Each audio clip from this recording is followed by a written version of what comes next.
Bonjour à vous. Alors là aujourd'hui je vais vous montrer une petite chose que j'ai remarqué cet après-midi en faisant quelques expériences. Déjà par rapport au GGN, ce qu'il faut savoir c'est que plus on charge la sortie et plus le courant augmente et la tension diminue proportionnellement. Donc en fait on a toujours le même rapport de puissance au final, quelle que soit la charge derrière le pancake. Donc ça c'est une première chose. La seconde chose c'est que le réacteur à fusion froid, en fait, la fusion froide, elle a l'air de se lancer à partir d'une certaine tension. Donc il vaut mieux privilégier une tension suffisamment haute et un courant faible plutôt qu'un fort courant et une tension basse. Donc en fait, ce que je vais faire par défaut, quand on lance la plaque, il n'y a que...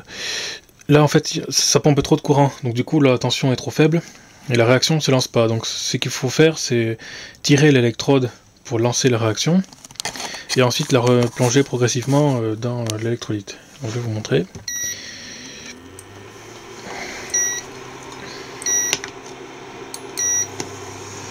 Voilà, on a 1000 watts.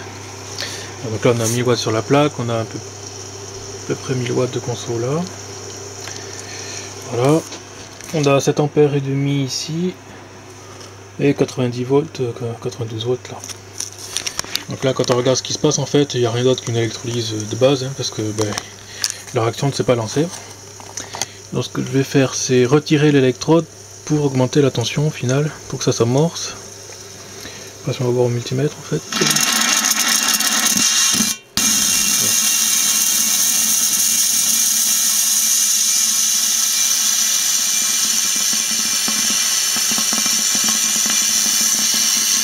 Voilà. Donc là en fait quand j'ai retiré l'électrode, la tension est augmentée, du coup la réaction s'est amorcée. Et donc là la tension on est à 160 volts et 4 ampères 7. Bon, voilà. Donc c'est une technique, si vous n'avez pas de rhéostat comme moi, pensez à retirer l'électrode pour amorcer la réaction. Voilà, à plus.